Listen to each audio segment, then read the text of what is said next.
Okay, this is what we're talking about. Looks just like a bell, doesn't it? Okay. This was a piece of scrap wood. I have found, made about 7 or 8 bells in the past 2 weeks, all of it out of scrap wood. Wood that I just stuck away someplace because I didn't want to throw it away.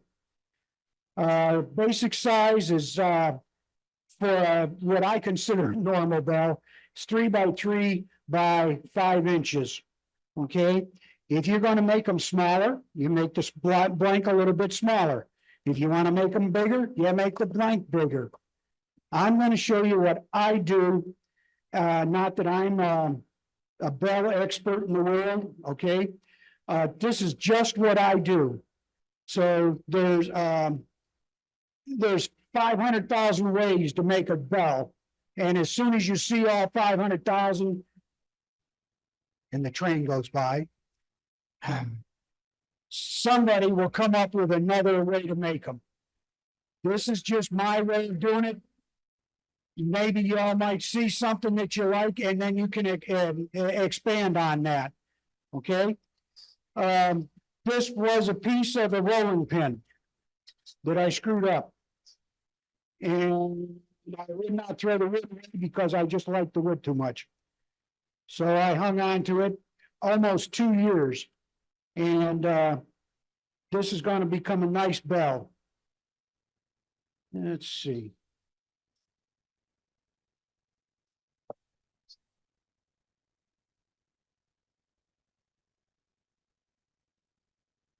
These are jingle bells.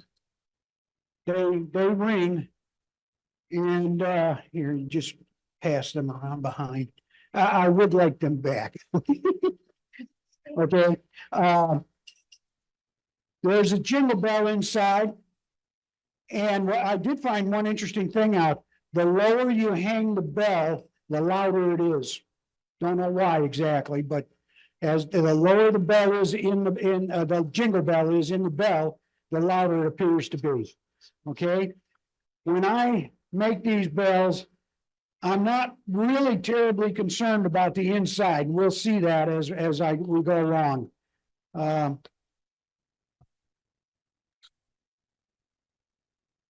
We mount the blank between centers.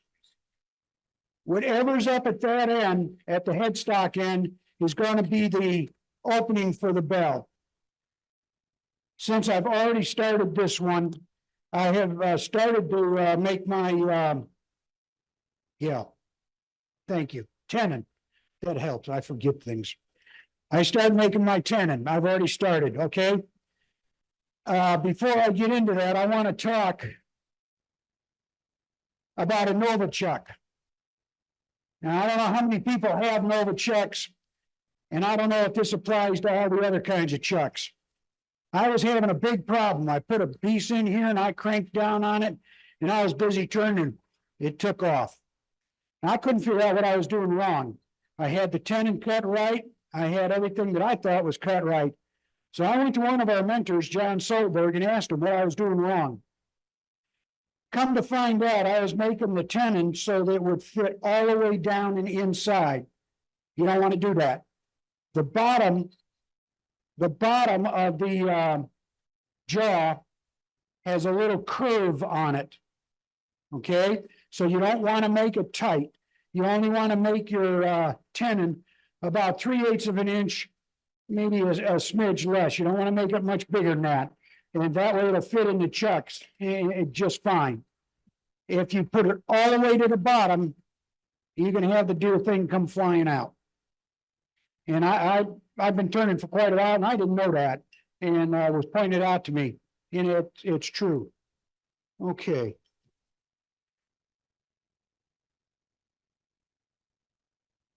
Okay, we're going to go ahead and cut the tenon down to a size. I'm not measuring because I just get it down close to my chuck size. My chuck is about 1 7/8 or 2 inches, and it'll be close to that. Okay.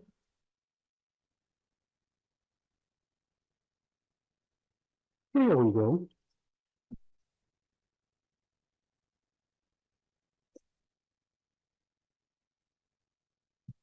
Hmm.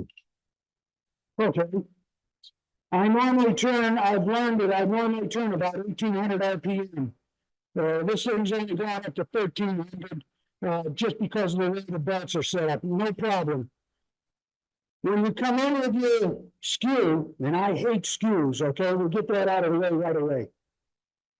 You come in high, come down on your bevel, and as you get to the bevel, you start to go up and you push in.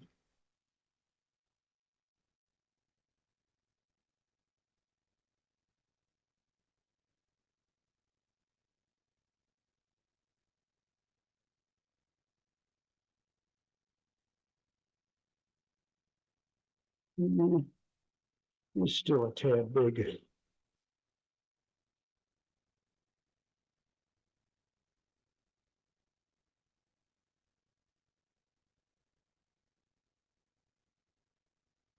It's close.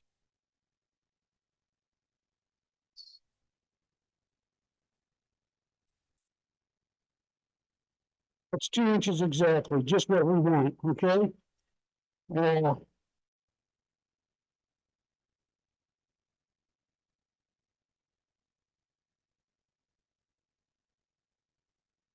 yeah, go ahead.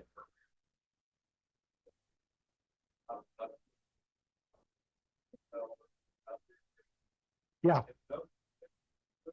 Yes, it does. And as everybody in the club knows, I like things nice and thick. Okay? Okay, we got that out of the way already. I like things nice and thick.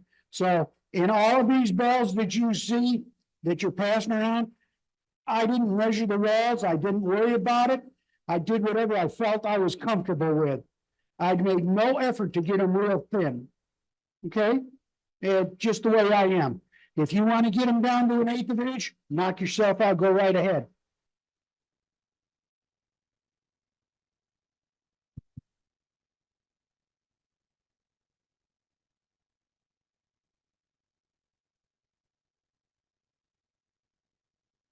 Now I'm pushing in, but you can see if you look inside, I'm not bottoming out. Okay, my tenon is, what's that, a quarter of an inch? Maybe, certainly no more than 3/8. And I make sure it's good and tight.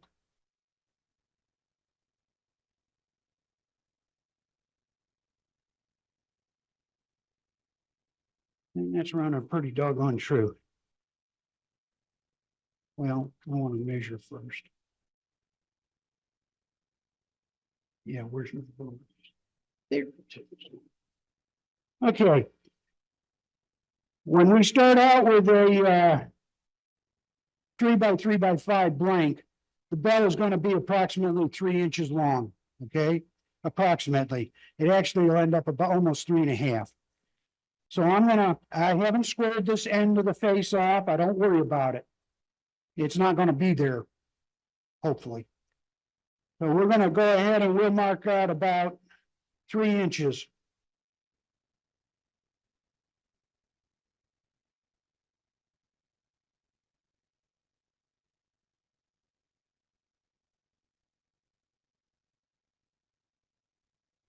I already had a mark on there.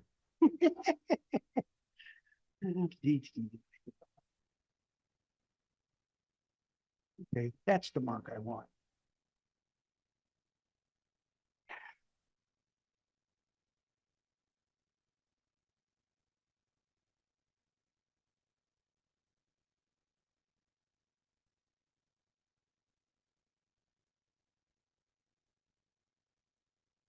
As far as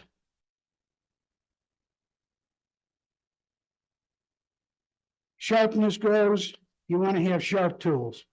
It really doesn't matter what you're turning, you want to have sharp tools. 99% of the time, I'm going to be turning right about center or maybe just a smidge below center, scientific term. Okay, so we'll turn the puppy on.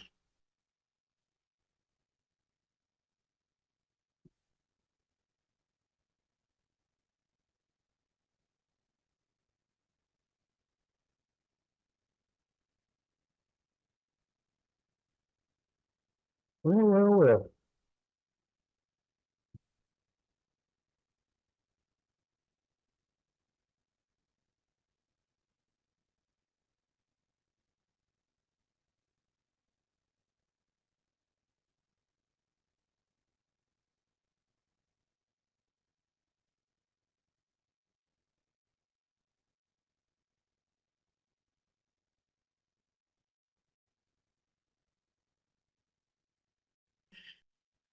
Okay, what I do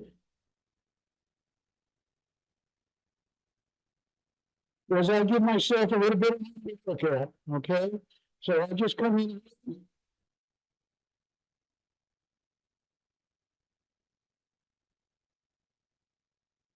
and I just take somewhere around a 35-degree angle, doesn't matter. And you do it on both ends, both sides.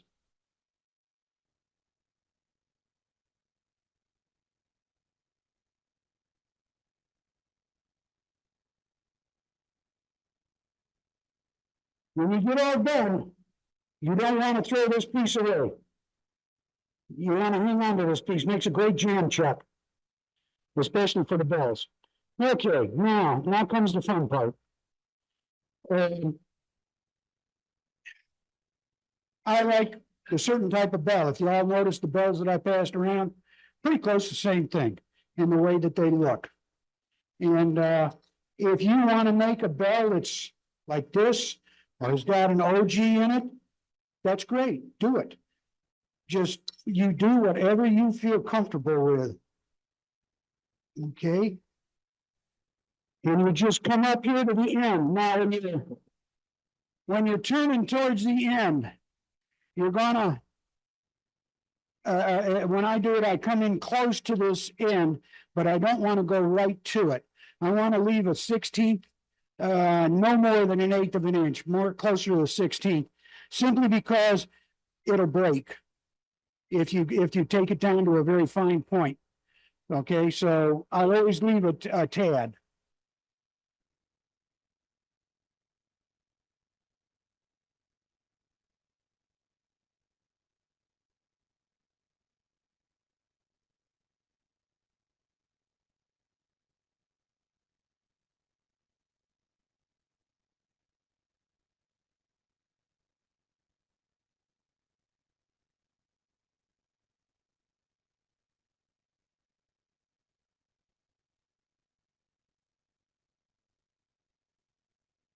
So,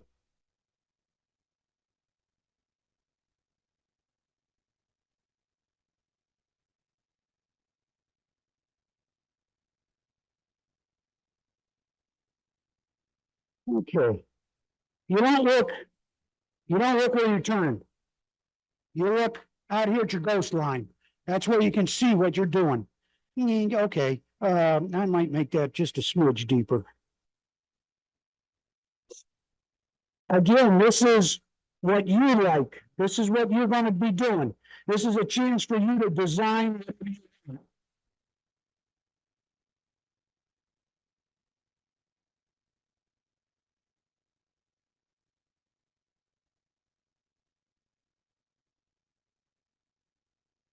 you want to be careful when you're moving across so that you don't hit this end with the wing. You can get a heck of a catch. Don't ask how I know. Okay. Bruiser, where are you? Here. So I got this end and this end going. I'm going to get rid of the middle.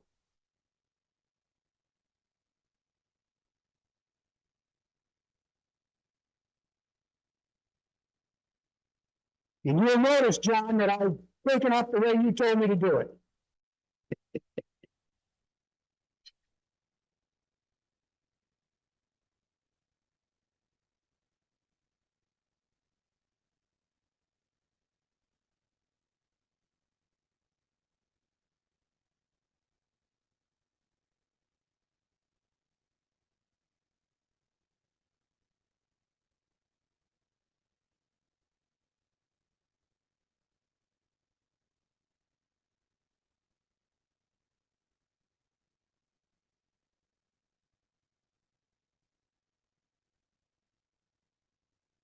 Okay.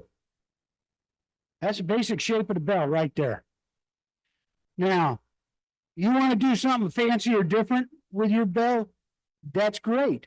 This is what this is where y'all are artists. I don't believe it when they tell me that, but we are because we create things out of our mind. So this is pretty close to what I would like for the way the bell to look. Okay. Now,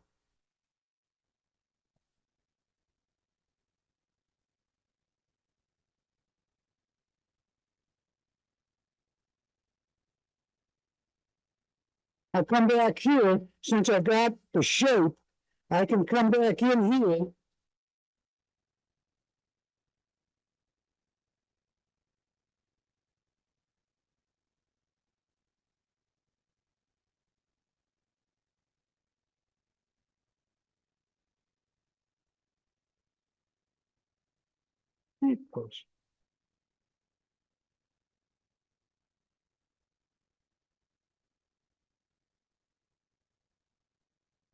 I do a little hole cut on the end in a, I guess it's called a shearing, I'm not sure. Anyhow, it's a pull cut where I will ram it a bit more. Okay?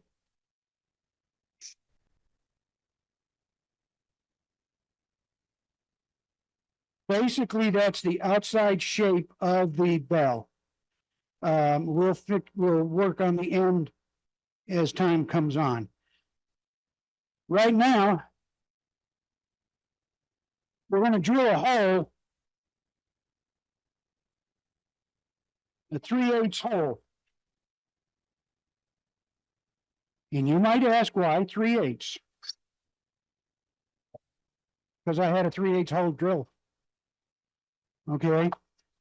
You drill whatever size hole you want.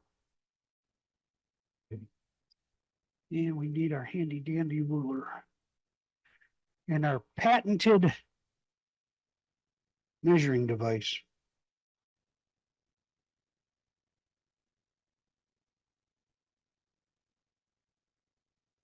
My machine at home, the gratings on the whatever that's called, the ram, I don't know what that's called.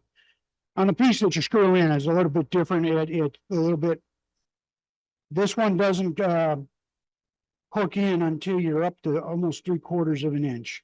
When you're drilling, you want to drill under 600. Most all of the bits will tell you to drill under 600.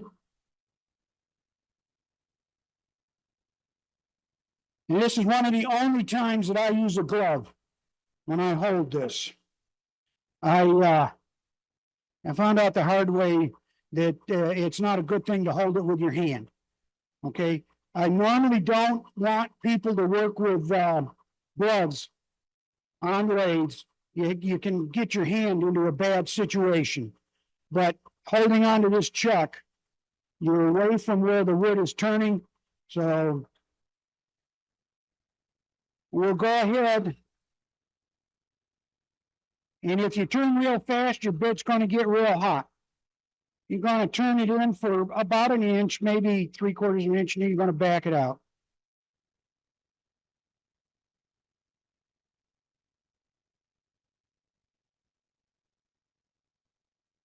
Patent measuring device. You have to realize there's a little bit of sawdust in the bottom. So you want to make sure that you've moved it out of the way. Okay, that's 2 and 5/8. What you do is you come up here, and 3 inches is exactly where the turn starts. So I'm going to go probably that far, which is close to 3.5. You want the hole to go all the way through. When you part this sucker off, you're going to have a hole in the end of it. Oh, sniffle, sniffle.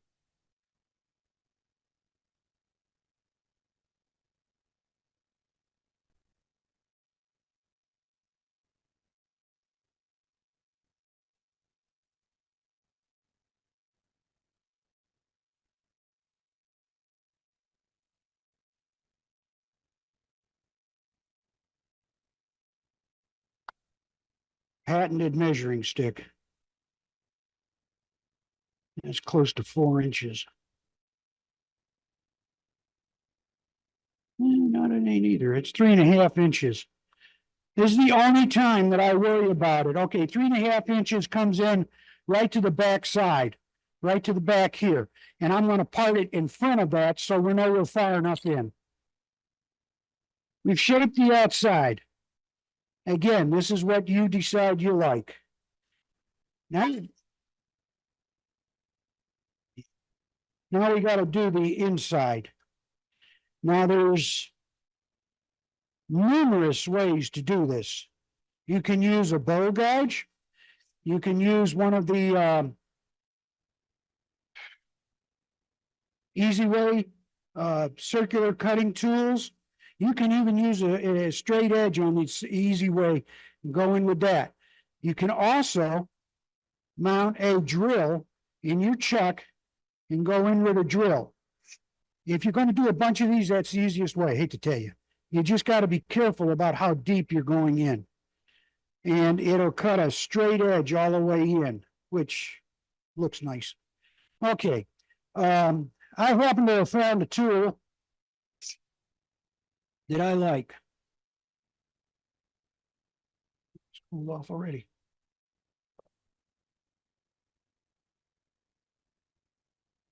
It's a Trent Bosch hollowing tool. The only problem I have with it is I have a hard time keeping it sharp. There it is. Okay. It's a really easy way to hollow, but you got to keep it sharp. And I'm having a devil of a time learning how to keep it sharp. But you can use any tools you want. Okay.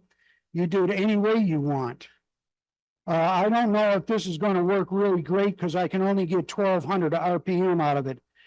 When I'm using this thing, I run it up to about 1,800 RPM. And I'm not one who's known to turn fast, so. And you want to just.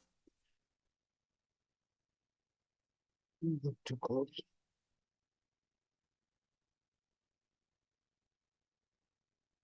You want to make sure that you're right at center line. Just maybe a tad. And what I do, I twist it just a tad when I get in there. What is that? Towards me. Okay, I turn it towards me just a tad, and that gives it a down slant so it's not going to get a catch.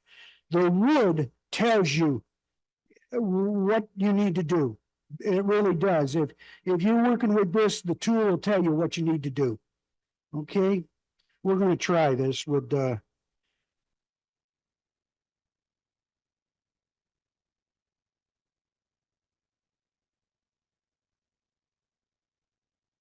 okay, that's enough. Okay, this piece is just like this piece, except I've hollowed it all out. Okay, but they're exactly the same. Yeah, actually, they are exactly the same wood, I think. Anyhow, this one looks exactly like this one does when you hollow out the inside.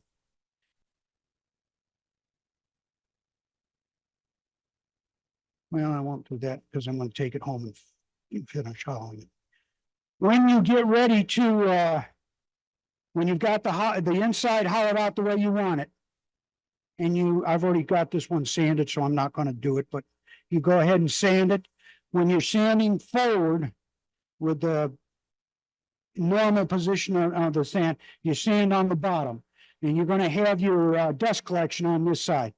When you reverse it, you sand on the top.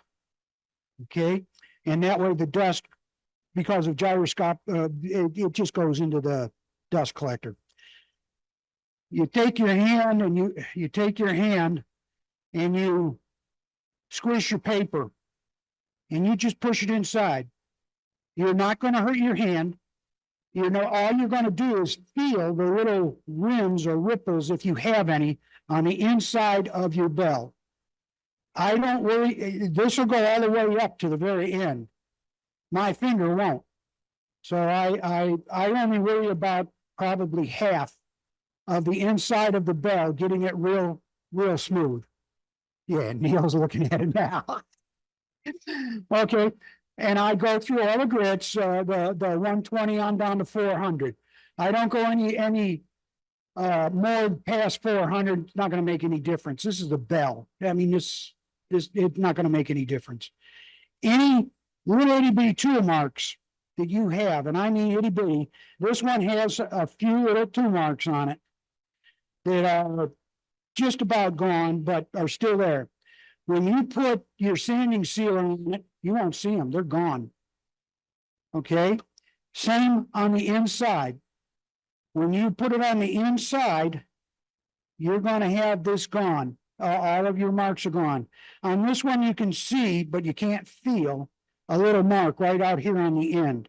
I'll probably sand that just a tad more. When you're when you're sanding, be careful of this front edge. Okay. Now, one you've got in your paw right now, there, Peter, a piece as the very last. I was pulling the sandpaper out, and it was done. A piece of that dadgum Paduke popped off, and I got very unhappy and said a few unkind words to it. And luckily, I found the piece of Paduke, and I glued it back on, and then sanded it some more. And it doesn't. If you really look careful, you can find it, but it's not obvious. Okay, so you've got the inside of the bell turned or drilled or whatever you want to do. You got your hole drilled all the way through. The only thing you have to be real careful about when you're doing the inside, that measures 2 7/8, 2 15/16. And if you measure that right there, it puts you back here. That doesn't give you a whole lot of room in the back end. You only got about 3/8. So you want to be careful when you work and go hollow out the inside of the bell, that you don't go too deep. You want to, I wouldn't go any further. I try and stay around 2 3/4. That gives you enough room to put your tenon from your handle in, glued, and you have a little hole drilled in there and you can put the eye in, okay? Now.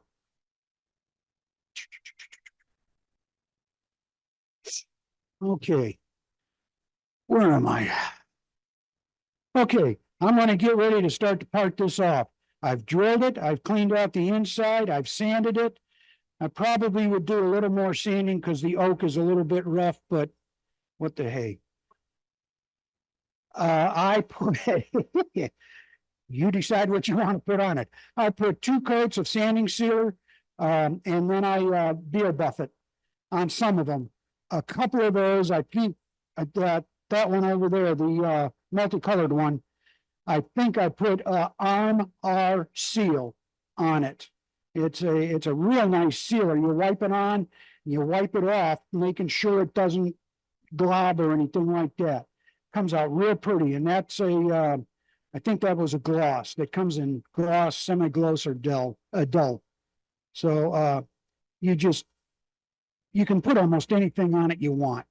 Again, it's a bell. It's a Christmas bell. It's going to be seen once a year. Okay, because I'm anal about things.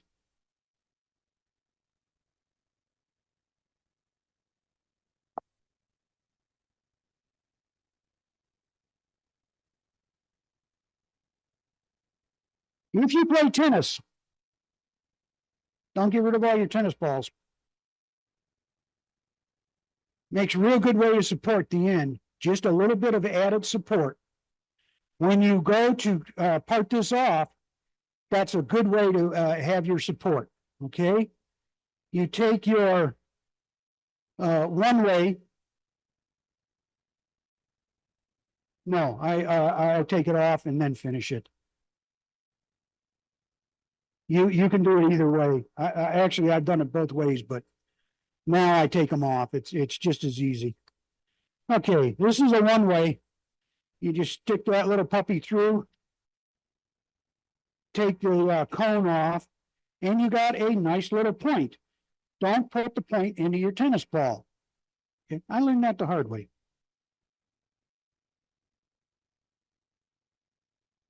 Boy, this stuff does not want to come out.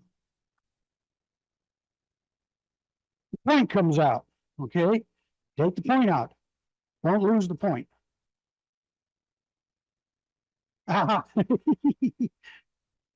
That's once. Okay. Okay, I need about 2 more hands. Okay. You're not going to be putting any tension on this thing at all. So this is how I go about sanding it. And you can see there's a few tool marks right here, and there's some right here, and the oak feels terrible. I sand both ways. I'll sand the forward, and then I'll sand it backwards to get rid of some of the little fuzzies that stand up, okay? Oh yeah. I sand somewhere around 900.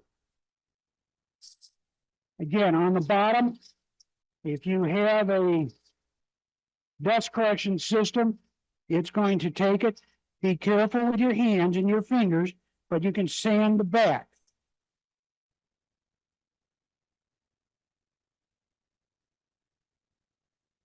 It'll make life a lot easier later on. And I've never had any issue with my hands when I'm sanding of hitting this or hitting anything else. Don't have any problem with that. Okay?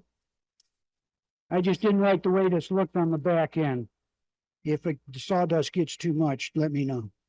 Okay, when you go to reverse, especially on this jet, wait until it stops fully. Wait until it goes to 0. The instruction book says to wait. They don't say wait to 0, but I do. Okay. We're going into reverse mode.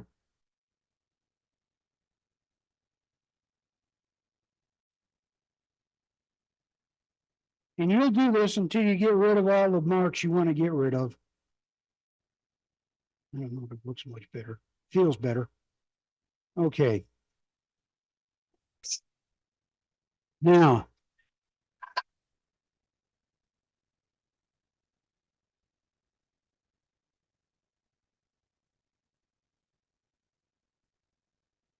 we're at the point.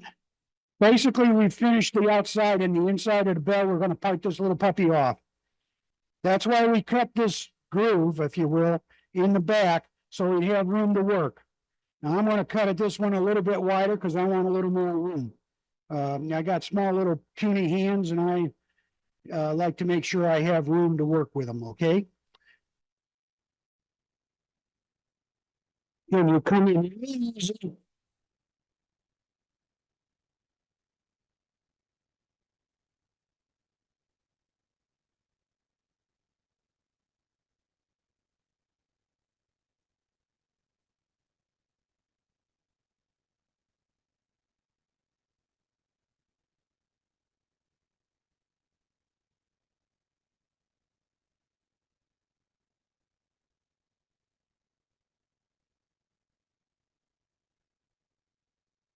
It's not hitting the metal, it's hitting the wood. Okay. Well, you got plenty of room to work on, at least I do. So I'm going to go ahead and I'm just going to work on parting this sucker off.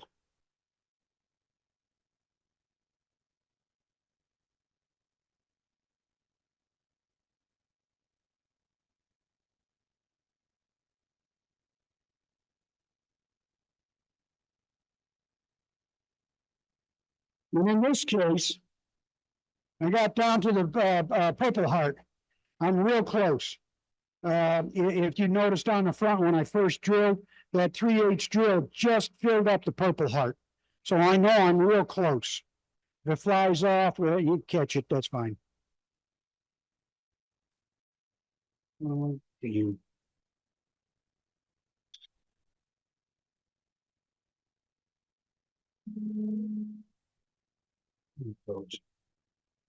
Okay. Like I say, this one's a little bit short. This is what I've had come off of another piece. Okay, the back piece. And if you take that, if you want to do any other sanding or anything, it works beautifully as a jam chuck. Okay, so don't throw this away. Hang on to it, especially if you got a big one like this. You just put it back in your chuck and bring it up, and you put your cone back on here, and you can sand whatever you need to do. Okay, see all those marks, and you see how it's kind of bad on the back, on the end where I cut it off. We're going to take care of that. This is a disc that I learned how to make right here with our club. Nothing but a 9-inch sanding disc. 9-inch was hard to find, but the sanding disc is the same than normal. Just take a piece of plywood, get it close to a circle, and then you can come out here on your lathe and make a circle. This is nothing but pressure, what is it, PSA? Pressure sensitive. Say it again. Yeah, pressure sensitive adhesive.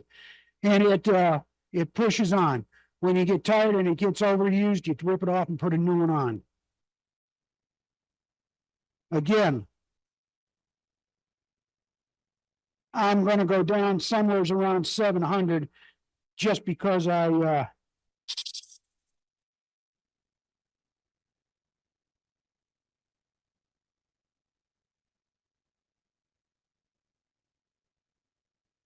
and you just rotate this.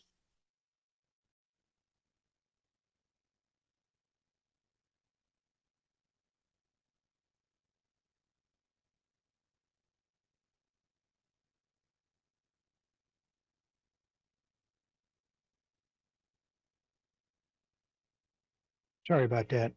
That's the dust. Okay. That only took, what, a minute or two? And you get the bottom cleaned up. Then what you do is you take your sanding, and I have a bench at home, so I can sit down on the bench, but you just start feathering it. And it takes you 5 minutes, maybe at the worst 10. And you just feather this all out until you get the shape that you like. And if you look at those things, you can probably see where they were feathered. Now, I'm not going to do all of them, but you just, as you can see, I'm moving this little thing, the bell, up and down so that I can feather the edges. And by the time you get down to 400, you have made yourself a nice little shape. Now, if you wanted to, you could do this just like I showed you. You could mount it with the jam chuck, put that center through the hole, and you could sand it with that. I'd rather do it by hand, okay? It's just me. You do it however you want to. You take your little pen. Oh, this one's real short. Goodness gracious. Oh, yeah. Yeah, this is only about 3/8. When you make the handle, you want to know how long the tenon should be. In this case, 3/8 is not a very long tenon, but I glue the handles on so it'll work, okay?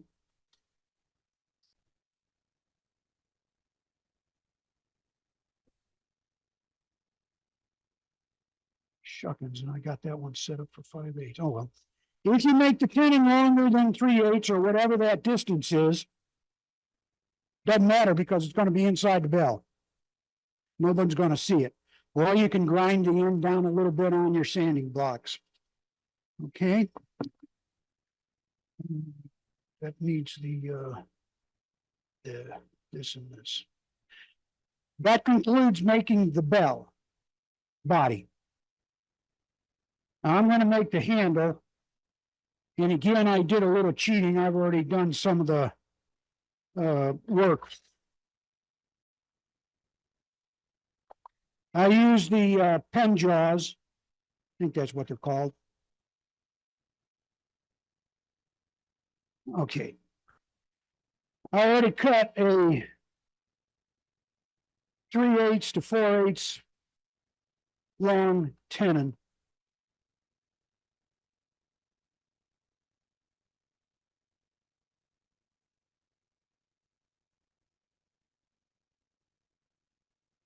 And it's 5/8. Because normally I make my end cut not as squared off as I did on this one. Normally make it a little more rounded, which would have made this a little better. Okay, I take this down to whatever I feel like taking it down to. Every one of those handles is different. Every one of them is shaped different, has different pieces on them. Again, this is whatever you feel like doing. I just go down and I take that to the length, and I take the bell with the hole and I'll slide it up there, and I'll keep going. That didn't sound good. Something cracked. I'll keep going until it's up there. Oh yeah, half of it's sticking out in the bell, but it's the way that you get this the right size, and you taper it just a tad on the end so that it gives you a place that you can push it on, and then you find out where it doesn't fit. You can twist it a little bit and it's shiny, and then you know where to cut it. Okay, it's real simple. If you have one of those wrenches, you can do it with a wrench. I don't use the wrench, but that's neither here nor there. Now,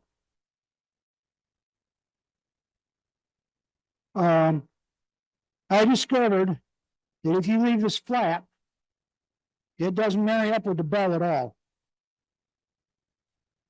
Okay. When you go to undercut this, and that's what we're going to do, we're going to undercut it. If you just go at it like this, trying to undercut it, this tool's going to go wee. It ain't going to work. You have to support the bevel. The way you do that is you use the tenon to support your bevel. Okay? You go in straight, riding on your bevel, you go in straight, and then as soon as you get in, you twist it a little bit. And you watch the end until it comes out real close to the edge. And if you do that, it'll fit on the bells really nicely. And it works out real nice. Okay, and we're going to try to do that.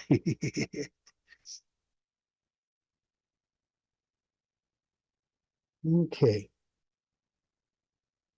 So you put it on the bevel. You go in straight, and as you get in, you twist it a little bit. And you continue to push in gently. And you watch. It comes out right to the very edge on this one. There's one out there, or I might have it up here, that I went a little bit too far, and it's a very sharp edge. You don't want that. You want to be careful not to come out too far with your undercut, because then it'll be too sharp and it can crack and break, which is why I use a bunch of glue on the inside. Okay. I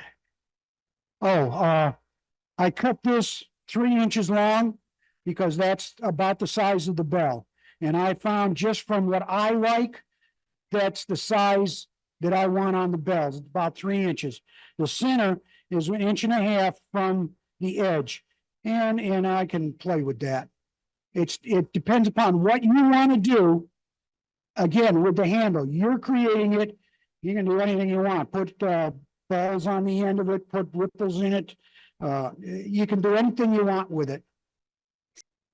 Okay. I'll just start at the center.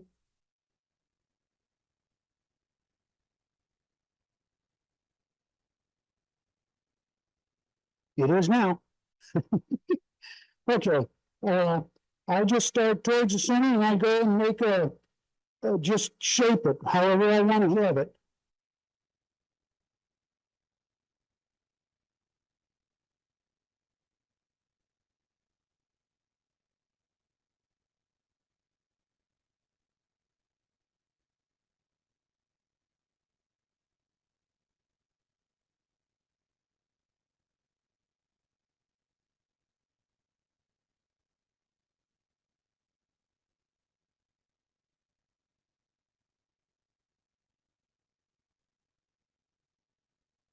And that's what you don't want to do.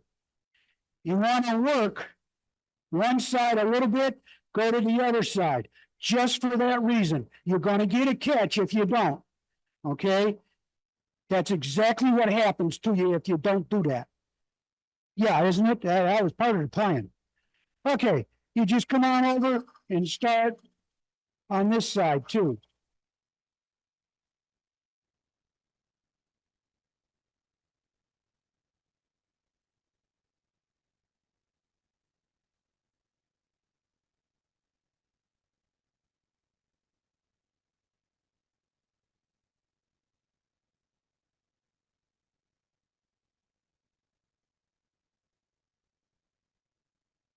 Yeah, come on. Pick it up.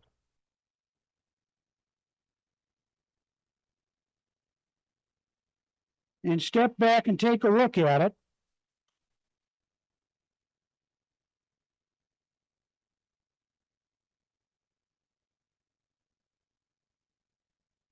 And you can see that they came out pretty close.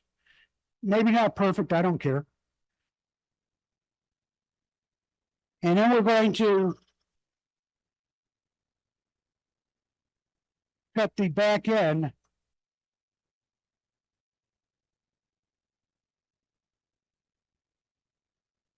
That's just to give me some room so you don't get a catch. And then you just figure this out however you want to do it. You want to make a long end, or if you want to make a short end, or if you want to make just a little bubble. You just come around carefully, so you with the end, so you don't get a catch, and you just shape it however you want to shape it. That's it, folks. I mean, that's it.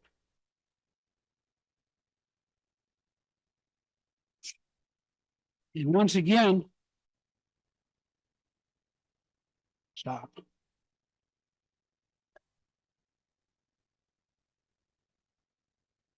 I'm not sure what it is. I really don't know. It could be. Yeah, I thought it was box elder, but it could be something else. I have no idea. Okay, at this point in time, unfortunately, it's going to get a little dusty. We're going to go ahead.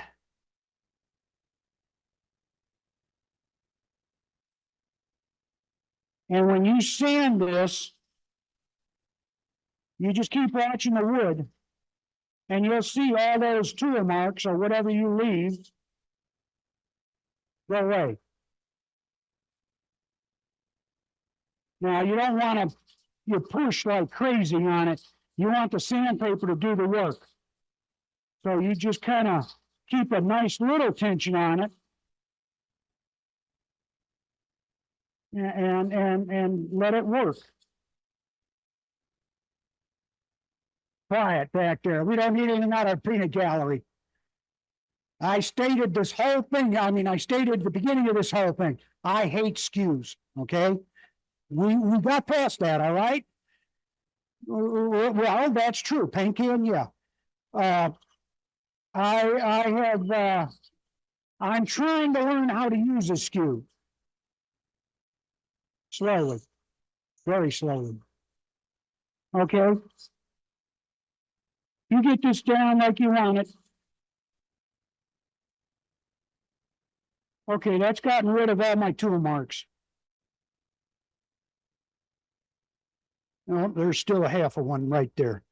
But we'd go ahead and keep sanding until all of the tool marks are gone. Okay. And when that happens, it'll look like this. Okay.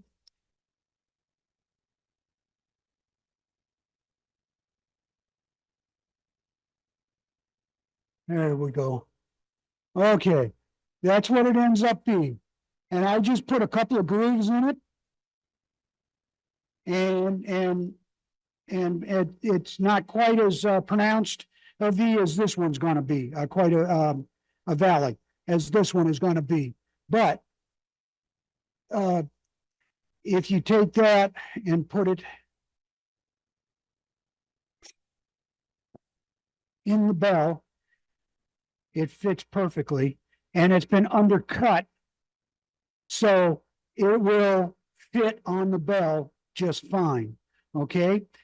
Once you get this and you've glued it in and everything looks hunky-dory and you put your sanding sealer on it, you got the inside to worry about, okay? How do you connect the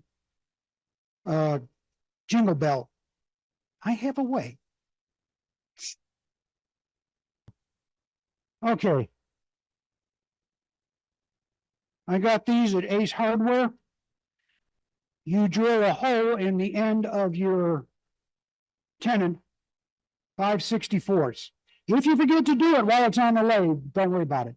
You can take it off, hold it, and drill it by yourself. Half the time I forget. I keep telling myself, remember to drill a hole, remember to drill a hole. Now I take it right off and part it off and forget all about it. Okay.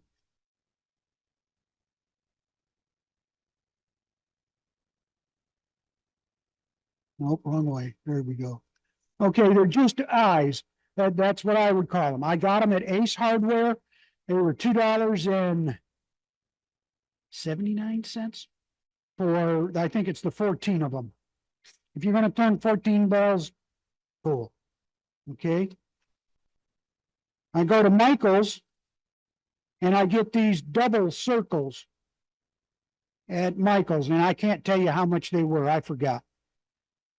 But you thread one of the double circles on the eye. Okay, I use the double circle because it's up inside the bell and I don't want to mess with it again. So I'm using the double circle because it won't come apart.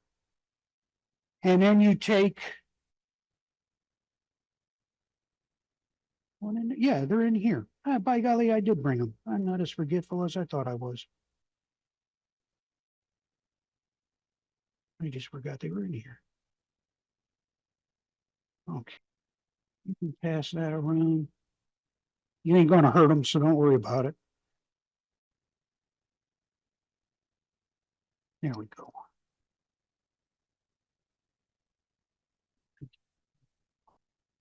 Okay. Okay.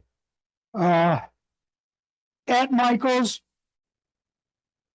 I also got this jewelry chain. About time. Okay, I got this jewelry chain. 4 links of the jewelry chain are what I use for a 3-inch bell. If it's smaller, I use 3 links. If it's bigger, I use 5 links. Don't ask me why 4. That's just what I used. Okay. If you look at all of these ones that are out there, you will see they've all got 4 links in it. Anybody wants some of this, come see me. I'll give it to you. Okay. That attaches the line to the bell, and you got a piece hanging down. What you do is you take the single circle, which I also got at Michael's. This is just a single circle. It bends apart real easy with your hands. And you thread the jingle bell and you thread it through the chain. And that's your piece that's holding the bell, jingle bell. And you take long nose pointy pliers and you hold them up there and you turn the bell and you'll swear it's not going in, and then all of a sudden it'll finally catch, it will go in. And it takes a while to get to the end of it, which I felt like to begin with that it wasn't going in, and as it turned out, it was. Then you can do whatever you want with finish. I just put them on the buffing system, and buff them up. And that way, if anybody gets them and they get maybe a little dull, they can take a little Johnson's wax and just put on it and it'll shine right back up. Okay. All of these bells that are floating around have been made this way. Again, this is up to you to decide what you want to do, how you want to do it, and to decide you want to put decorations on it, you want to put paint on it, whatever you want to do on these things, you do. This is your design. This is just the way I've come out with them, okay?